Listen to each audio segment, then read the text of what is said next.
Sopo and the Moondrop Ear. Available now. Chapter 1, Sally the Talking Goat. Sopo thought she was just an ordinary princess. At least, as ordinary as mountain princesses could be. She had a mother and father, the king and queen, and a baby sister, Princess May. Together, they lived ordinary lives in a castle high up in the mountains. The castle had servants and animals, a lovely garden full of flowers, and a cold mountain stream that ran beneath the walls. Below the castle lay a town, home to the mountain folk who lived nearby.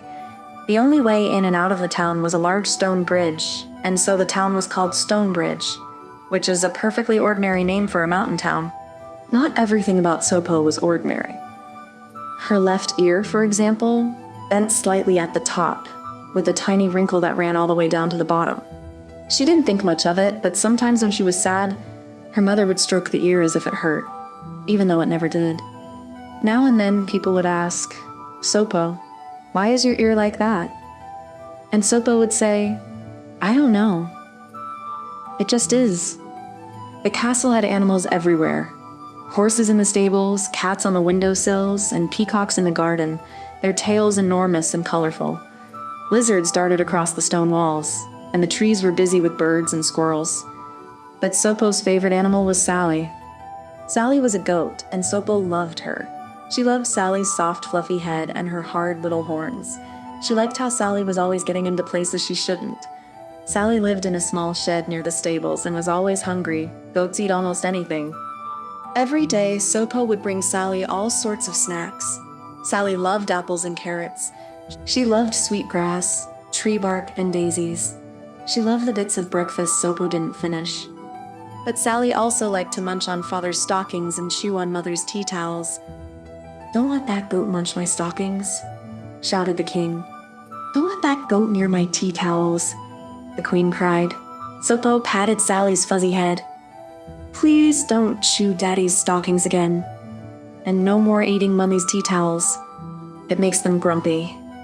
At this, Sally snorted, spun in a circle, and lay down. She took a nibble of hay as if she had never heard of stockings or tea towels in all her days. One summer morning, Sopo woke up from a dream. It had been a wonderful dream with a forest, and a bird, and a beautiful song. She was sure it was a special dream, but the moment she opened her eyes, the dream was gone, and she couldn't remember any of it. All she had left was the melody of the song. Sopo hummed it while dressing, and she hummed it as she went downstairs. She couldn't tell if she had heard it before or if it was only from the dream, but she could not get it out of her head. She was still humming it at breakfast when the queen said, "Sopo, Sally has been chewing on my tea towels again." She was humming it when the king came in. "Sopo, Sally has been munching on my stockings again." She was humming it when she went outside and put her hand on Sally's fuzzy head. "Please, Sally, we've been over this. No more stockings, no more tea towels." But this time Sally did not nibble some hay or lie down. Sally did the last thing Sopo expected. She tilted her head and said, You know what I really love? That sweet grass you give me sometimes. Bring me a bag of that and I'll leave the stockings and the towels alone.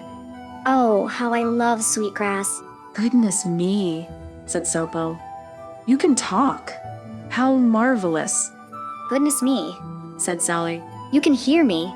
That's wonderful." "I didn't know you could talk," said Sopo. "I didn't know you could hear me," said Sally.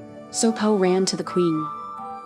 Mommy, Sally can talk." "Did you know?" "That's nice, sweetie," said her mother. "So come see, please." "Not right now, sweetie. I'm reading." Sopo ran to the king. "Ah, Daddy! Sally can talk."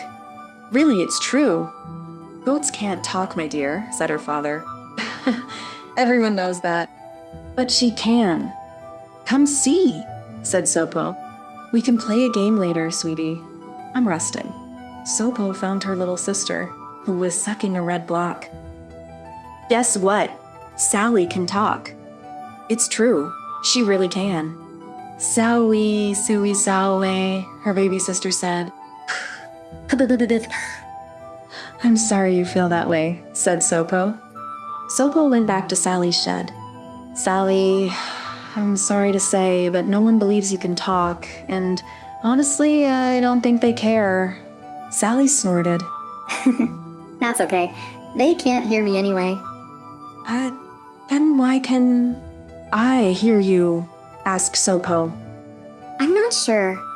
It's quite strange, isn't it? Now, how about that lovely sweet grass? Sopo went into the garden. How unusual all this is, she thought, pulling up a handful of sweet grass. Talking goats. This is not at all ordinary. Or who knows? Perhaps I'm the one that is not ordinary. And perhaps Sopo was right, because from there on, the day only became more and more strange.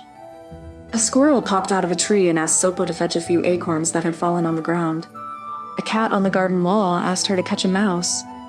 Sopo gave her some milk instead. And then one of the horses in the stable said, "Little girl, can you bring some clover? 2 big handfuls, please." By dinner, Sopo was tired of giving animals food. Don't they think about anything else? She wondered. It had been a very strange day. That night, Sopo lay in bed for quite a long time before she felt sleepy. As her eyes began to close, the song came back, strange and sweet. She hummed a few notes, and a moment later, she was fast asleep.